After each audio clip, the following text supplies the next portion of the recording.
Welcome, everyone. My name is Sarah Green Carmichael. I'm an editor with Bloomberg Opinion, and our project for today is an interesting and important one. How can we get better at cross-ecosystem problem solving? To help us figure out how to do that, I'm here with 4 super smart experts, and I will introduce them in turn as they get ready to make their opening remarks. So first up is Christian Sarkar, co-founder with Philip Kotler of the Marketing Journal, where he's editor-in-chief. You also probably know him from the $300 house project, which is a good example of that kind of cross-ecosystem problem solving. He's CEO and founder of Double Loop Marketing and has helped companies approach cross-system problem solving by leveraging what he calls purpose platforms. Christian, why don't you kick us off? Thank you. Let's see. Is this working? Too fast. Okay. Many years ago, I found myself at a party in Calcutta, now Kolkata, listening to one of the wealthiest people in India.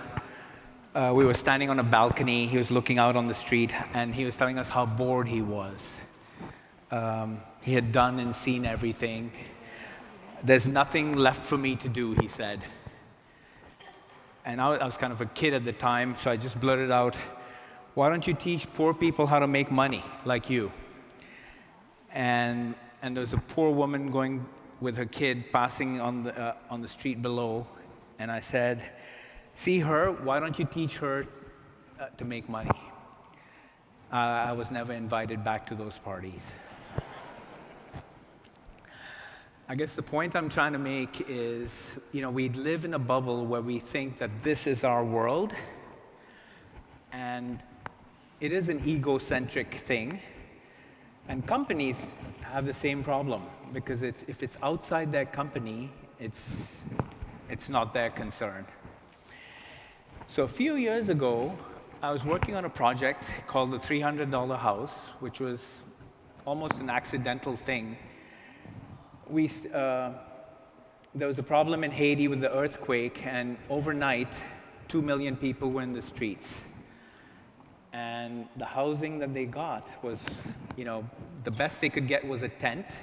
So it was a very unsafe environment because you could just cut a tent, and it was just a horrible thing. So what we came up with the challenge was that how can we get the smart designers who are designing iPhones and IKEA things to design something that would give people a house at a radically affordable price. And we just wrote a blog post, that's all we did, and stuck it in HBR. Overnight, we were inundated with people who came up with suggestions, ideas, all sorts of ways to solve the problem.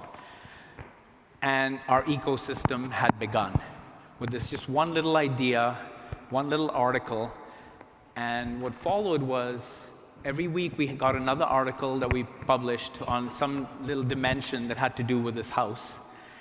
And at the end of that, we had a contest. And a company, IDEO, okay, I won't tell that story, but a company came in and said, hey, Christian, we'll give you a platform where people can submit their designs, and you guys can comment on it, critique it, and then pick a winner. So we picked 12 winners. One of those winners, after all these years, it's been about 8 or 9 years, one of those winners was just, I think, a year and a half ago, named the future of construction in the developing world.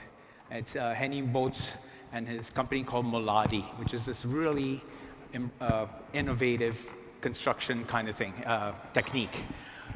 Out of that came this crazy chart, which is we couldn't solve anything because everything was interconnected. So if you went to say, hey, we want to build a house here, here's the land, everything else, can we build? No, you can't, because only that guy is allowed to build here. And if you don't get out of here now, you won't live to see tomorrow. This was in Haiti. So we had those kinds of fun issues. But out of all of this came this idea that these problems are the ones that the smartest people, like the guys at Hire, should be working on, because we need the best brains to solve these problems. So let me, for example, You know, the Antarctic is melting. It has enough water to raise the sea level 65 feet. Bye-bye Singapore, bye-bye Shanghai, bye-bye Florida. And we're doing nothing. We're really not doing much at all. So with that sort of background, I'm going to say, what can we do? How can companies actually do something? Because governments and our institutions are failing us at the moment when we need them the most. So what can we do? What can companies do to step? Because that's really what in the end, it comes down to your customer. What does your customer want you to do? And our customers want us, I believe, to do something good and not just profit off our lives.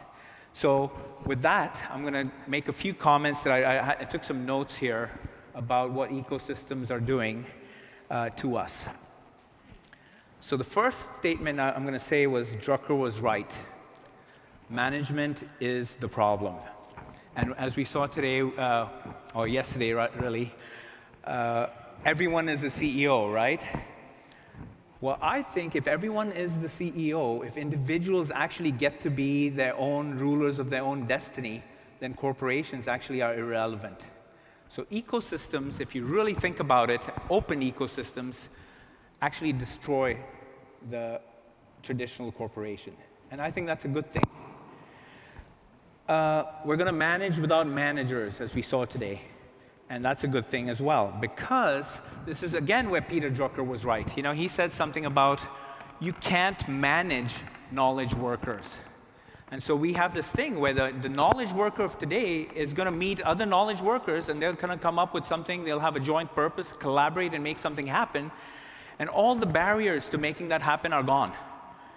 And the platform that you provide, it can be a public platform. It doesn't have to be a Facebook or a team thing that's proprietary. It can be an open source thing. And we're seeing the first wave of innovation from Silicon Valley was all about private value and capturing, and scaling fast and sort of capturing the customer.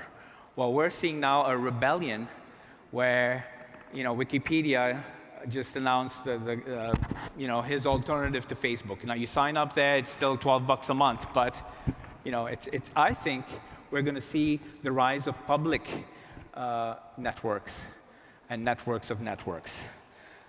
So that said, I'm going to go. So let me switch again to something else. We aren't really taught to collaborate. So when we were doing this thing, this $300 house project, what we found was the big companies, and I'm not going to name them, were really bad at this. They had to go back. Management is the bottleneck. You remember that from Peter Drucker? That was sort of, anyway. They couldn't collaborate because every decision had to get approval from the boss's boss. And of course, when something actually happened, when they did something good, all of a sudden the team would disappear and the manager would show up to take credit, like I did this. And so it was a very depressing cycle. What we did see is that the small companies, the ones that were filled with passion, the ones that really believed and didn't do it for profit, they did it because they wanted to make a difference. Those are the ones that actually succeeded. And those are the ones, that's like, one example is Moladi company, which is a for-profit, by the way. It's not a charity. Because that's another part of this thing. At the bottom of the pyramid, you need to build solutions that can scale by building entrepreneurial ecosystems that feed and sort of nurture each other. Let me go back to something else. So let me go back to that guy in Calcutta and say, what was his problem? Why couldn't he see that there was something beyond his corporate wall or around the wall or bubble that he had built around himself? And I submit that it comes down to the story that you tell yourself. Oh, actually, let's talk about platforms first. Or actually, let's not. Let's go back to the story. So here's what a story is. We believe our stories. And this, by the way, was from an article that Philip Kotler and I just wrote 2 days ago. So it's on the marketingjournal.org. But what it says is that we fill our heads with these narratives. And we believe a narrative, and the narrative, of course, is our vision. And you can have a product vision, you can have a company vision, you can have a national vision. But the stories we tell ourselves sort of tell us where we're going to go. If we have a positive story, we have this trajectory of hope that leads us there. And if we have a negative trajectory, then we create a fear-based narrative. And if you read our article, we go into why Donald Trump's MAGA narrative defeated the American dream narrative. It's actually very interesting. Anyway, so this is sort of what we say is, how can we inspire people when profit is not, doesn't inspire you? You inspire people with a vision, with a purpose. And with that, I come to this, I have to go back, sorry. Back to this thing what I call a platform of purpose. And CEOs from all the big companies get together all the time. They've got little associations where they meet and talk about, is my time up? Pretty close, yeah. They talk about how we can work together on policy. What they don't do is talk about how we can act together to solve some of these wicked problems. And that's what I would very much like for you guys to consider. And I feel like the Drucker Global Peter Drucker Forum is actually a platform for ideas, which I would like to see turn into a platform for action. Thank you. Thank you.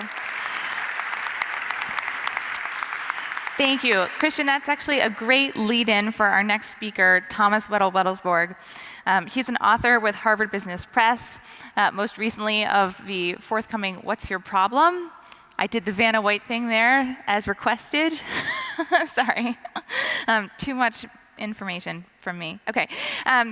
But he's making the point that we're solving the wrong problems, which I think dovetails really nicely, Christian, with your comments. The book offers a method that he has honed through his work with companies such as Cisco, Microsoft, and Time Warner Group. And we are going to get a little preview of some of that technique right now. So Thomas, take it away. Thank you. Thank you. So I work with basically teaching people how to solve the right problems. That's normally something I do with companies, with executives like you, basically. But what I'm going to share today is a story of a very different audience I got to help with problem solving, namely the students of a place that's called the Hudson Lab School. And the Hudson Lab School is outside of New York. It is an elementary prep school, and the founders asked me to come up and deliver my workshop on reframing to a group of 5-, 6-, and 7-year-old kids. So I'm going to show you, this is a photo from the session where they were going through the exercises. And as part of this session, what I do is I ask people to pick a problem from their own life that they then work on and try to rethink, how can we think differently about this problem? Which raises the question, if you ask a bunch of 6-, 7-, and 8-year-old kids, what's your problem? What do you think they say? If you had the kids in front of you right now and you asked them to pick any problem from their life that they were struggling with at the moment, what kind of things do you think would come up? Think about it for a second or two.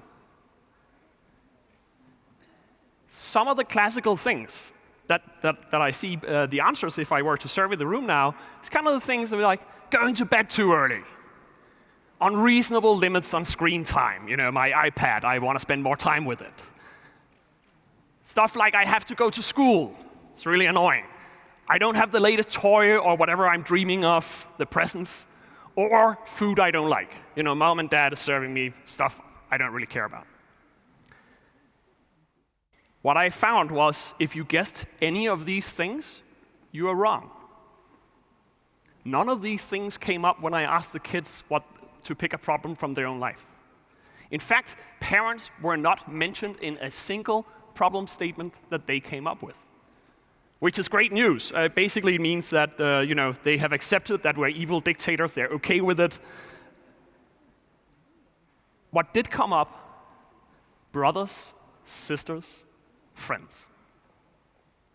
And the interesting thing is, Why do adults get that wrong? I've asked this question to a lot of adult audiences, and we tend to guess something like this, which is not what the kids are actually struggling with.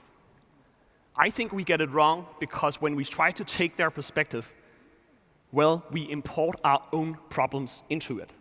We think, well, my biggest problem as a parent is to wrest away the iPad from the kid, and thus that must be their biggest problem too. Not the case. I'll share with you a couple of examples of problem statements from the kids. Here's one. This is a 7-year-old girl who said, I get nervous when I audition and I get quiet. Quite an adult problem. And you can see here how she tried to rethink what the problem was. Is it stage fright? Is it that my friends are in the room? Is it that I'm afraid of failure? This is basically the 7-year-old version of psychological safety. Next one of my favorites.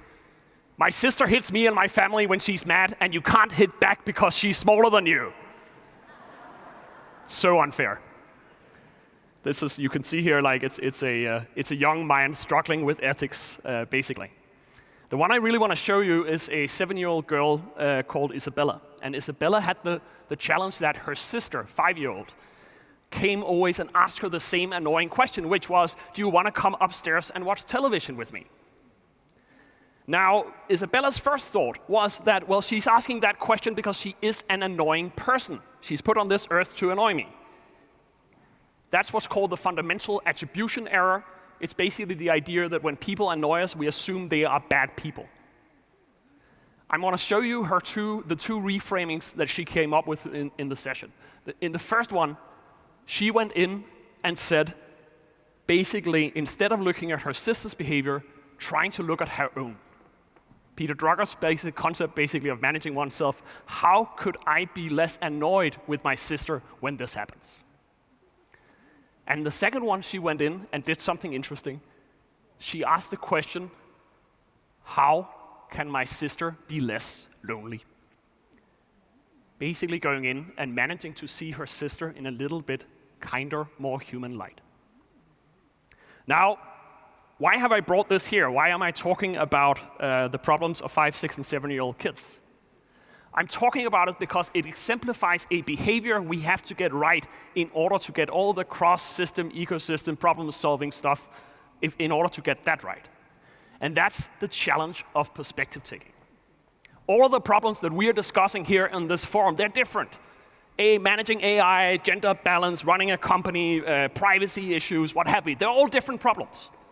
But they do have at least one thing in common, which is the imperative of understanding other people, the other actors in the ecosystem, if you will. If we get them wrong, we're not going to get our solutions right. And what I'm going to end with here is to share a quick crash course in the art of perspective taking. A little bit of basically lessons from the research into this topic, and if you're curious about the underlying research, I recommend Nicholas Epley's work that gives a nice summary of this. It's the references on the slide. First point about understanding other people. Exposure is not enough. When we talk about understanding others, our customers or whatever, we tend to say, oh, we have to spend more time with them. Go out and spend time with your customers or whoever you're trying to understand. That's great, but that's not enough. If exposure was enough, our bosses would understand us pretty well, and our families would understand us perfectly.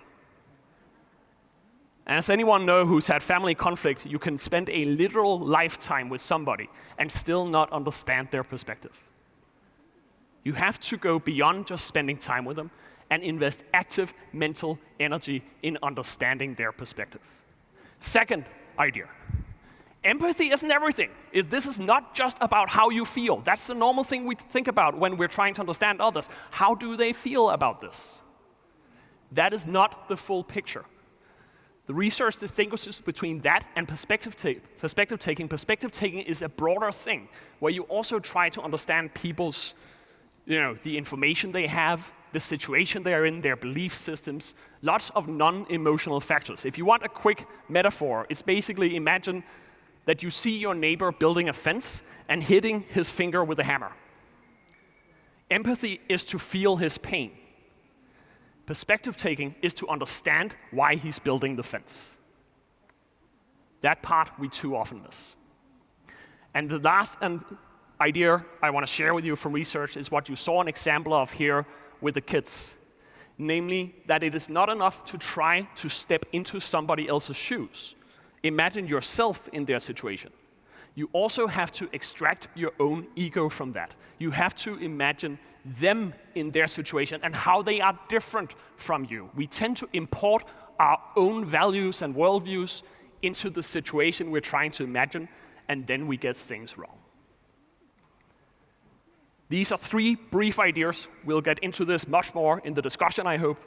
But the core notion here is that the problems we're trying to solve are hard enough to solve without the misunderstandings of other people. So let's get that right. Let's get a little bit better at understanding other people's problems. Thank you.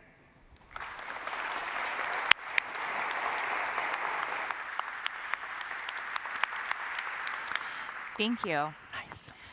So we've heard a little bit about some of the big picture complexity that goes into solving a seemingly urgent, simple problem. And we've heard a little bit about what's happening inside of all of us that gets in the way of problem solving. We're now going to hear about a case study of problem solving gone right, which is very wonderful, from Laurent Choain, Chief People Officer at Mazars, which specializes in accountancy and tax and advisory services, but is something of an ecosystem in itself. It's run as a partnership where the partners elect a couple of governing bodies. So that's a kind of, it's an ecosystem in itself, and they've created other ecosystems. So we will be hearing a bit about that from Laurent. Yeah, fortunately for you and for me, I'm not specializing myself in accounting and this kind of very nice things. No. 3 ideas. Number 1, Hollywood is a good business school. We'll see why. Second, if you want to build ecosystem, you need first to build shared leadership. And third, which is maybe the more personal approach to this, if you want to change organization, you cannot change organization from the outside or from the core. So you have to be what we call in French marginal séquent, which means intersecting marginal. Or if you prefer, I would use something that Peter used himself, which was an influential bystander. Hollywood is a good business school. Why? When I was young, the heroes of my time were these Bruce Willis, Sylvester Stallone, Schwarzenegger. You know, these kind of people that were really treated not that well by the world. But some captain would come and tell them, John, would you save the world the last time? And the guy said, yes. But possibly dying hard. Yes. And the guy went alone, killed something like 10,000 people, came back, and back again, the world treated him not that well, so which opened the door to a new movie coming soon. Look, how many Thomas Crown do you need today to rob a casino? 1? No. You need 11, 12, 13. Who is the lead? Well, by the way, the Stallone, the Schwarzenegger, the Bruce Willis and so on of this world, they're still around, but in the same movie. Expendables, still the same logic, but nevertheless together. Look, who is the hero in The Lord of the Rings? Is it Frodo? I have some difficulties with the name. Is it Sam? Is it Aragorn, the king? Is it Gandalf the Grey? Is it the dwarf? Sorry, I don't remember the name. It's not politically correct, but Gimli. Gimli, that's the name.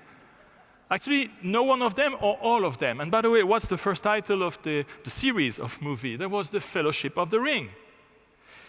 I haven't met many PhD at Hollywood, but for sure there is one thing they do. They try to anticipate the world we live in, or sometimes to depict the world we live in.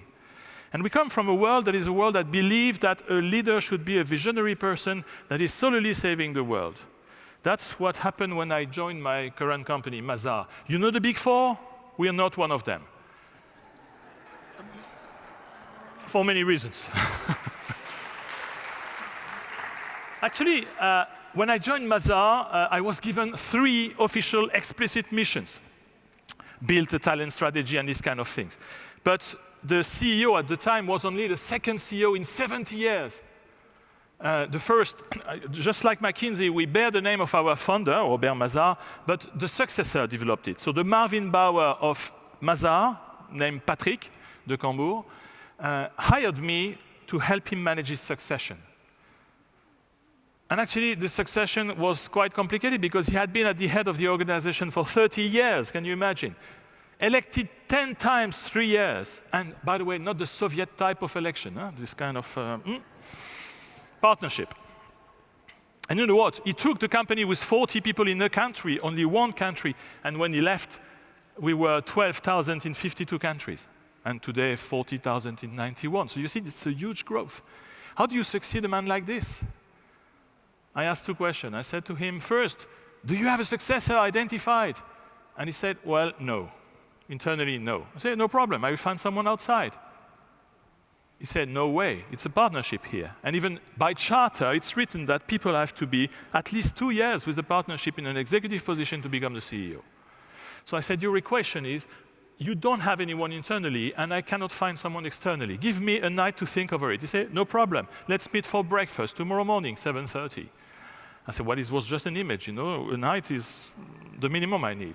I had to come for breakfast, and I came with an idea that I knew would actually be dear to his heart, but will be totally antagonistic with what he thinks profoundly as a leader. I said, Patrick, you cannot be succeeded by one person only, and you can only be succeeded by a community of leaders. You can imagine, from an ego perspective, that it was great. But intellectually, that was a little bit shocking for him. But as he's a brilliant person, he didn't say anything against it. He just said, how would you do that? And the only answer is education. We took a bunch of people, actually, at the time, and we started to build a community of people, internal community, actually an internal ecosystem that did not exist. The partnership was existing, but people met once a year for a global conference where, by the way, at the table, the Italian was sitting with the Italian, the German with the German, and the French with the girls. So that was always the same story. So that was not the option. So we had to make sure that these people started to get to know each other. And eventually, that when they will be in charge of this organization, they will easily work together. So we first wanted to create an internal ecosystem. And we created our own MBA. That's the only title that is not protected in the world. So you can build your Sarah MBA tomorrow, your Al MBA, well, you have one already, but I mean, you can easily go for it. But then the quality becomes the thing. So we build an MBA, and we say, day one, we will open it to other companies. And guess what?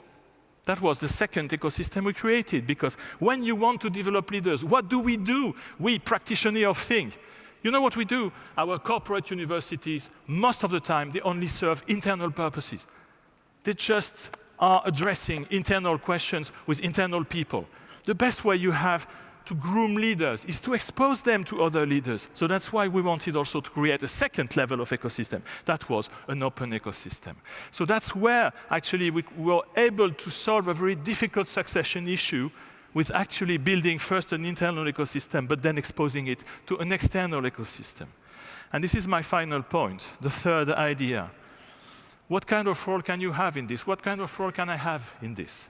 If I would have been a consultant, this would have never happened. I could only do this because I had an internal power to do this. I was inside the empire, and I use this word here. I mean, I'm today inside the imperial, but I was inside the empire, but I was at the border of the empire. If I am at the center of the empire, I'm not the one that can change anything, because I have to make sure and enforce the institutional identity of this partnership. But because I was a bystander, I didn't want to be a partner myself. I say, oh, don't put me in the mud of everyone, you know? I want to be different. Let me be who I want. Let me be connecting to the education world, for instance. Let me go to the Peter Drucker Forum. But also let me bring some of you to the Peter Drucker Forum. And so because I was a bystander, because I was this intersecting marginal, you know, we only had in France one famous guy known in sociology called Michel Crozier. So we still live on Michel Crozier and Erhard Friedberg, who must be in the room here, work that they did in the 70s. But this notion of being, the one who belongs to several systems is the condition under which you can create ecosystem.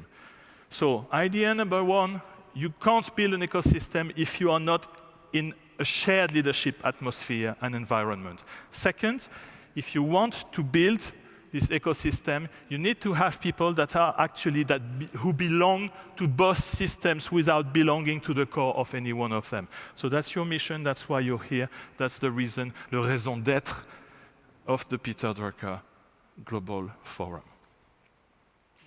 Thank you.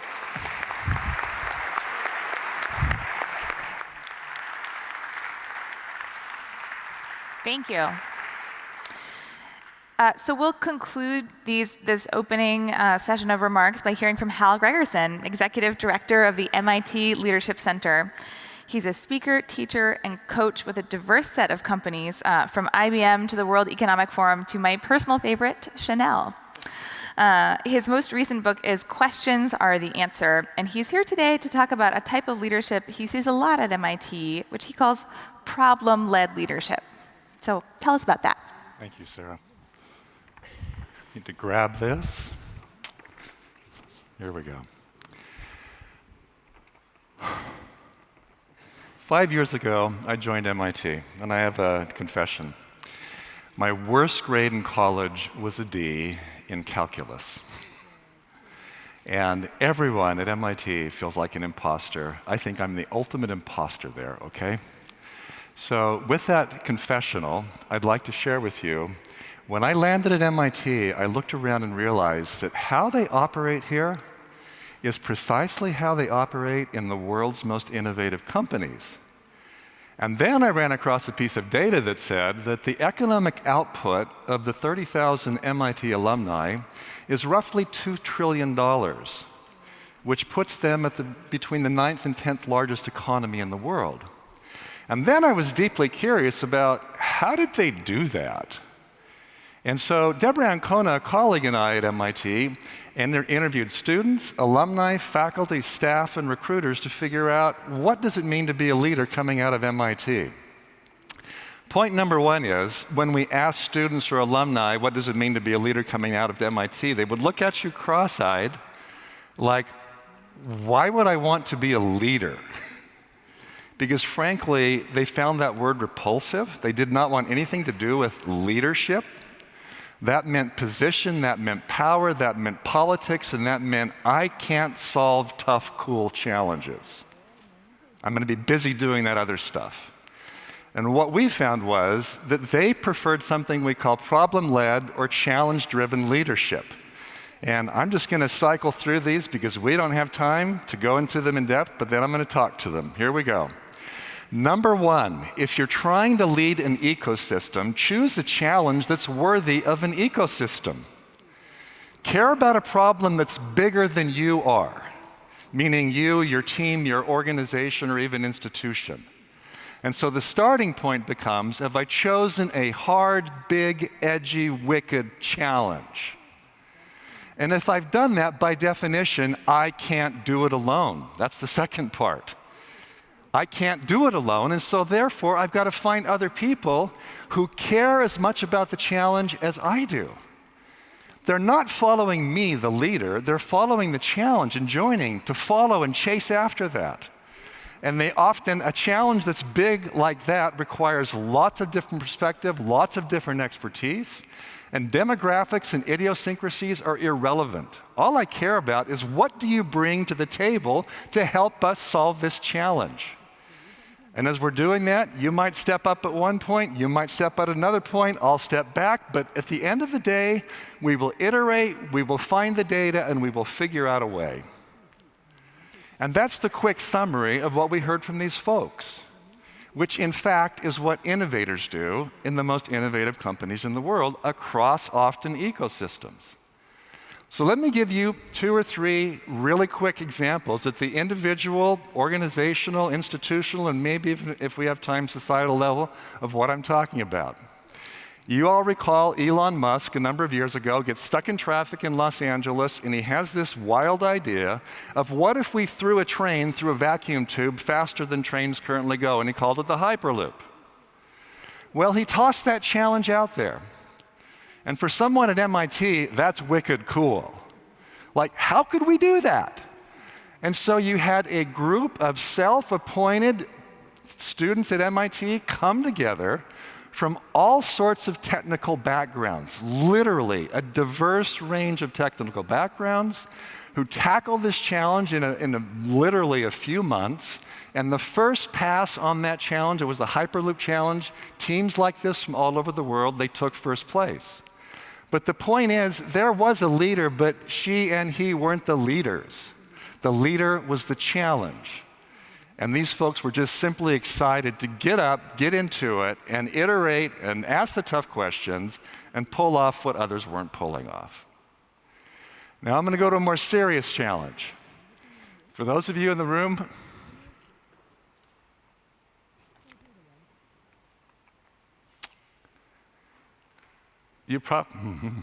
sorry.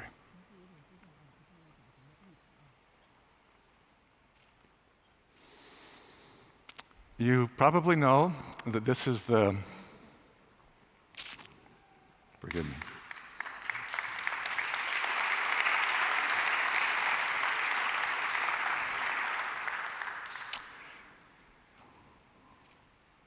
It's the Sean Collier Memorial.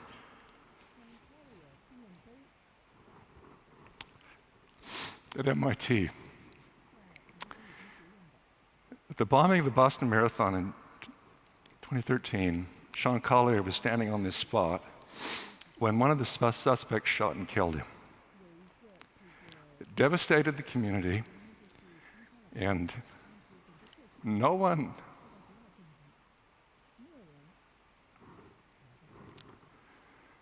from the top said, let's build a memorial to Sean Collier. It just started, an idea that was bigger than anybody in the room. And all sorts of people, from engineers to architectural historians, jumped in because they cared deeply about doing something that would honor Sean. And whenever you go to that place, for me at least, it's a deeply reflective, silent space to remind me of why we're here. It's not about us. It's, again, about finding something bigger than us, and Sean was really good at that, in order to build something better than we have today. Third example, colleagues at MIT, Fiona Murray, Phil Budden, they do amazing work all over the world where they pull together people from different stakeholders in the system. And these folks are from academia, they're from the business sector, the entrepreneurs, they're the finance people. They pull them into the room. They have different perspectives, they have different positions, and honestly, they come in with very different questions. And one of the biggest challenges of pushing a challenge forward in an ecosystem is that we have to get beyond the wrong questions we're asking. And so what Phil and Fiona do, at the beginning with this groups of these different stakeholders sitting in the room, is they generally have them generate all the questions they possibly can for 4 or 5 minutes about the challenge of building an innovation ecosystem in their region. Literally, this is happening all over the world. And what they find is as they start that process of pulling these partners together and unlock them by asking nothing but questions about the issue, they have a starting point of vulnerability that leads to trust, that then creates conversations that makes impact in ways they otherwise wouldn't. Here's the final story. When I lived in France, I happened to run across an opportunity to go down to South Africa, and I bumped into an organization called Room 13. It started in Scotland by 2 young teenage girls who wanted to learn photography. They hired a local photographer in northern Scotland to help them take the school pictures of their peers in their elementary school. And after they did that, it was a wild success because these kids wanted to have their picture taken by some other child instead of some boring adult. And these 2 girls then asked that photographer to teach them long-term how to become better photographers. And the photographer said, "You'll have to pay me." And so they generated a Room 13 where the students are the president, the finance, the operations managers. They self-create a room where they can fund some sort of artist to help them acquire an art skill, and they do it well enough to sell what they do, to self-fund and perpetuate it forward. That's what started in Scotland. It's around the world now. It's building an ecosystem of art as a form of building the future innovators of the world. Then in Johannesburg, I bumped into John Hunt, who's the creative director for TBWA Global Worldwide Advertising Agency. John, with TBWA, had partnered with Room 13 to build more of these rooms around the world. And I had the chance to go into one of the Room 13s just outside of Johannesburg. And it was amazing to watch these young people who were in one of the poorest parts of Johannesburg area, actively engaged and excited. And I'll never forget asking the headmistress who ran the school about this little girl over in the corner. And I asked the headmistress, tell me about her story. She seemed so happy. And she said, you wouldn't believe what her story was 9 months ago. Her mother grabbed her and her siblings out of a house where her husband was beating her up, moved by herself to a different township here. When that little girl showed up, she was completely quiet in the corner of the room, no engagement with anyone. They created a safe enough space for her to use art, not only to be creative, but it also created therapy for her. And it created a space where she could flourish and thrive, not just with art, but they know from these Room 13s they're great at math and science and other things when they do it. But the really cool thing in that story is not just that little girl, it's Mr. Collier. Mr. Collier is a local artist, barely eking out a living in that township getting by. He gets a little bit of money to go help Room 13. And what does he do, Mr. Collier, on weekends and on evenings during the week? He shows up unpaid so those little kids can be in a safe place and do great things. So my invitation to all of us is to be like them. Find a challenge that is so big that it demands far more than what any of us have to give sitting in this room, and invite the rest of the world to jump on, jump in, and do something about it. Thank you.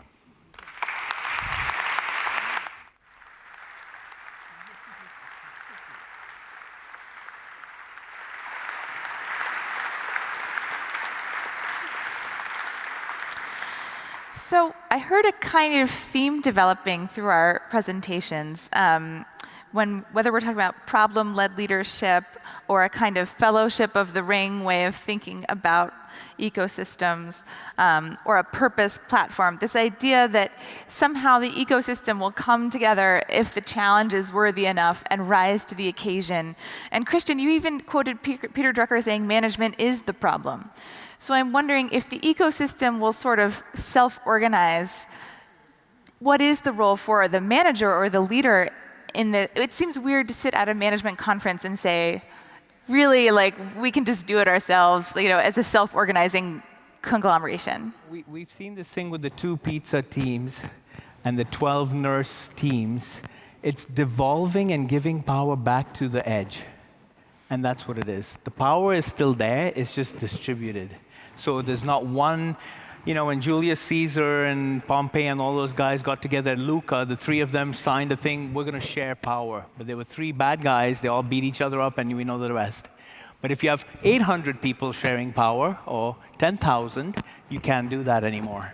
So it's a much more democratic form of sharing power. And ecosystems in general, that's one reason why I say the corporation is finished, because the hierarchical, I mean, there's no need for a CEO, really.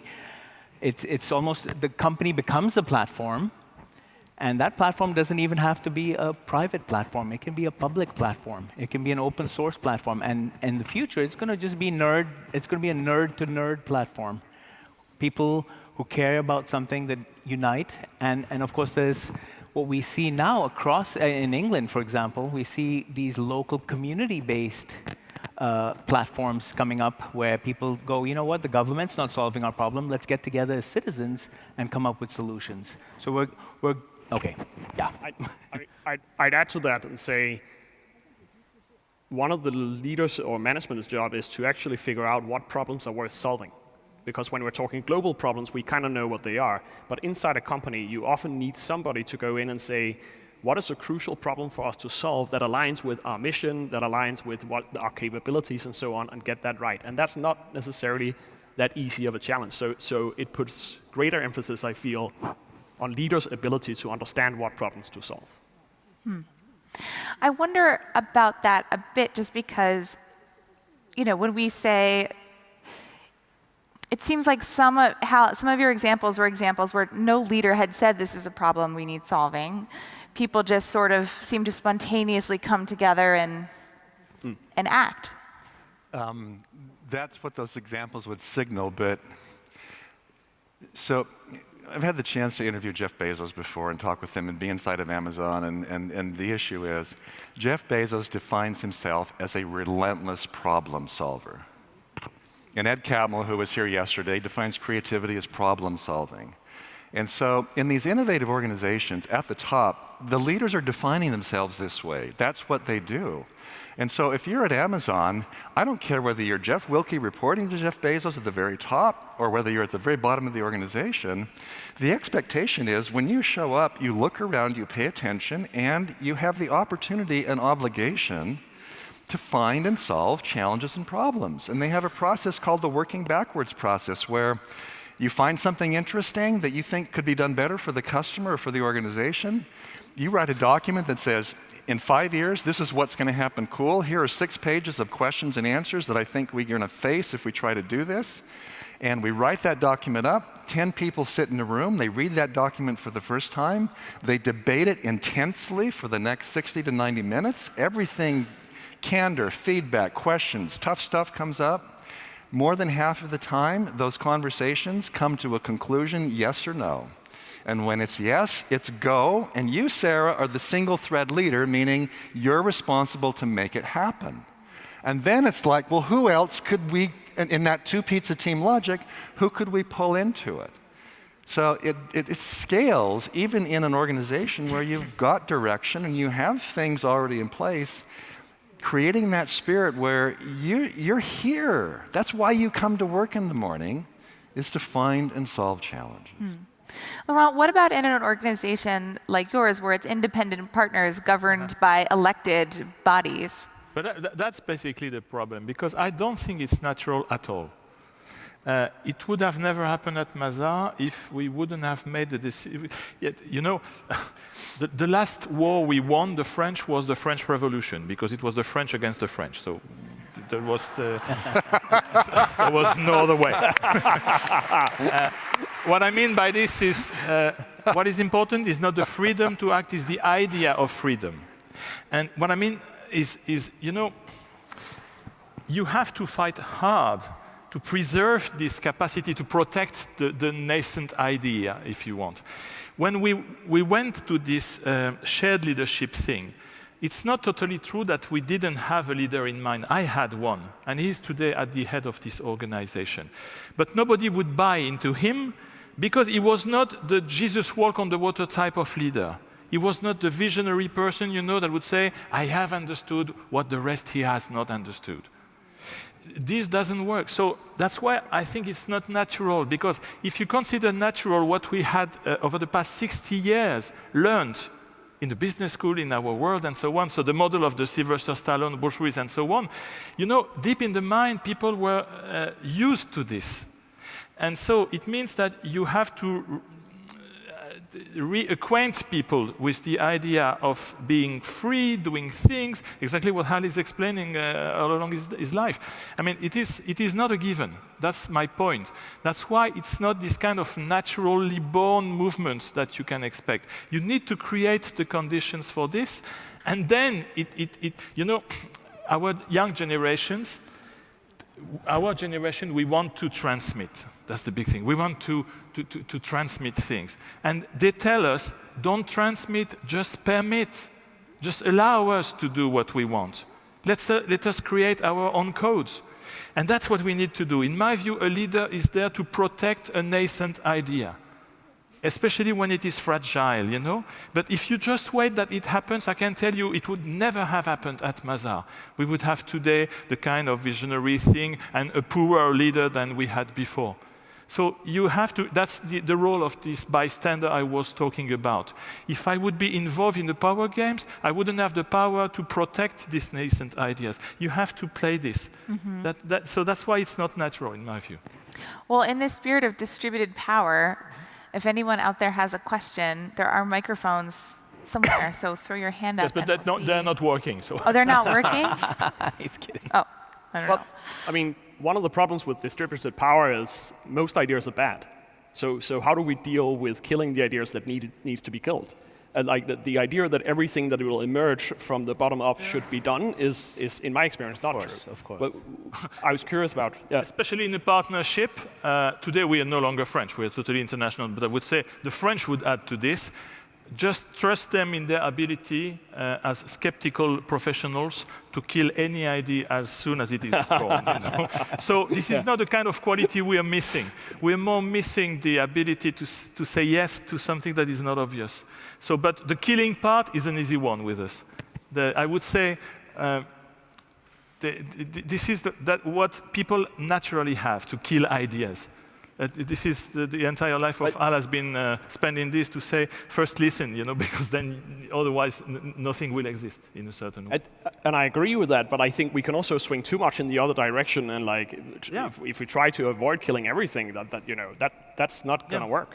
That's why I think one of management's job is to make sure that the people who are working on ideas, that they at least follow some kind of process to test if their problem is real.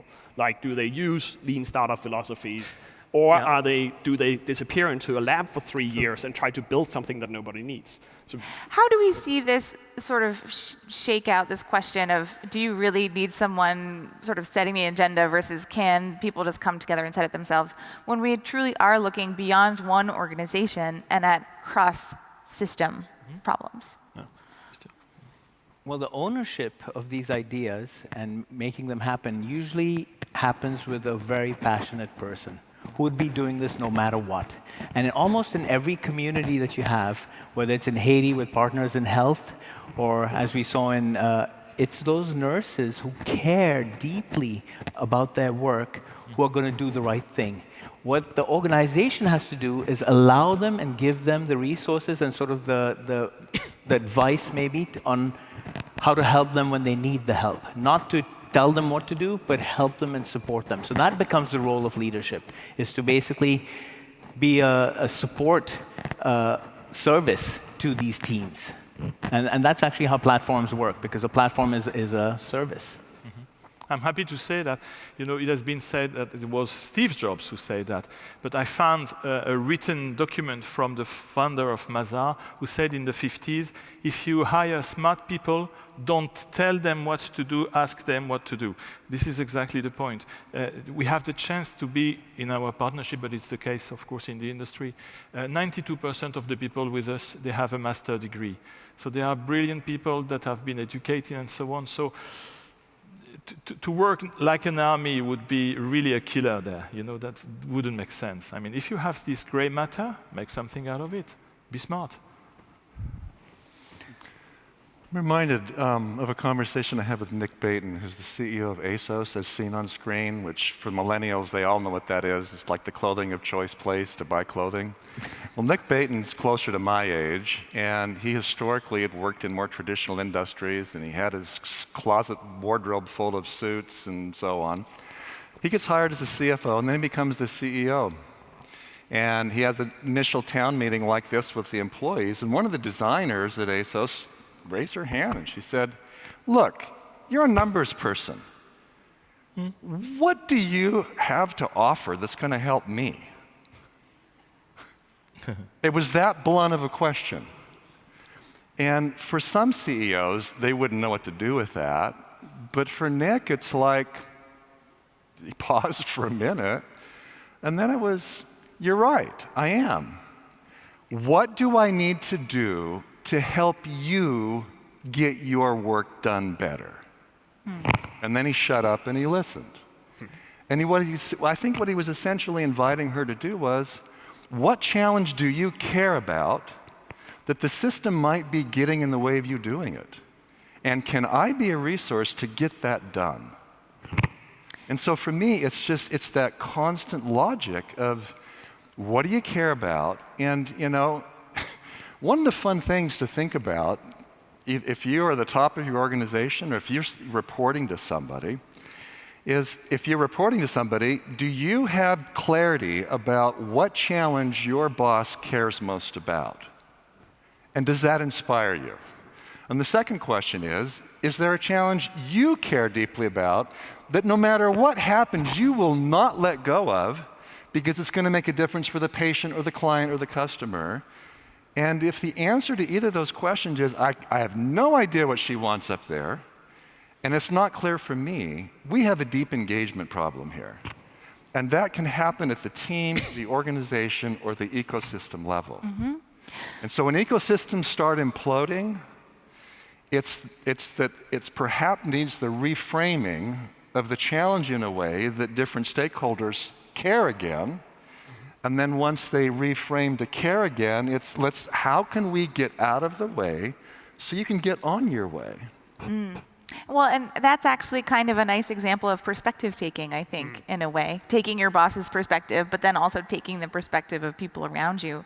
And one of the things I wonder, Thomas, is, taking the perspective of your, little sibling who keeps punching you. You probably know them pretty well, so it might be easier to do that. But as you get further away from people, dealing with people who are in different companies or different ecosystems, does it get tougher, and how do you handle that? It does. Exposure, we know from research, helps. The more, spending time with people is one of the necessary prerequisites. But let's say you can't do that. Warfare. Warfare is a great example. You can't go and hang out with the enemy and hey, what are you thinking about the invasion plans? What does the army do? War games. They set up simulations where they say, now you are red team, and you're here, and this is what we know about your troop placements. Let's try to play through this to try to understand what. War is one thing, competitors is another. A lot of companies, I think, don't do this systematically, and it's, in the army at least, it has proven very powerful, especially in both the French and the Danish armies. True.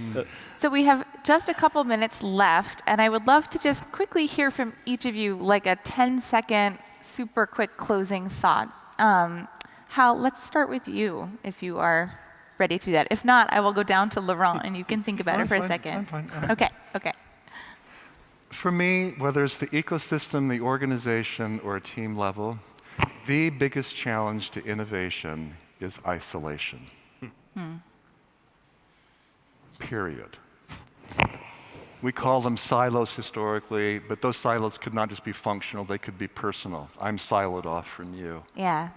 And if there's any one suggestion I would make is to do a deep, careful, personal audit. How isolated am I? And how isolated is our team, and how isolated is our organization, and even at the ecosystem level. Sometimes they can get incredibly isolated. And if that's part of what's going on for us, it's what am I going to do today and tomorrow to break through that isolation, to talk and engage with people who don't think like me, who don't look like me, who don't act like me, who don't believe like me, but they have something to give to me and to us that we have to do something we can't do alone. Thank you, Hal. Yeah. Laurent, do you have a sort of 10-second something maybe thought? we haven't talked about, or not very much about the past 2 days. In my view, if you want to build ecosystem, you need to be generous. I don't think that transactional people can help building ecosystems. If you expect something from this, wouldn't work. So be generous would be my first recommendation before you start any kind of ecosystem. Work for free. Christian? I'm just thinking that companies and executives collaborate all the time to solve sort of their policy problems. But now we've got to solve the wickedest problem of all, which is saving this planet. And Elon Musk, forget Mars for a minute, just save this planet. Work on that. And we need all you smart guys. And here's what's going to happen. Talent is going to go to the problem, because that's where passion goes. And you're going to lose your talent if you're just going to have them do meaningless work. Yeah. My thought, the problems we're dealing with are so complicated and so interdependent that it can be very difficult to figure out big picture solutions. I think part of the answer is to learn small behavioral skills.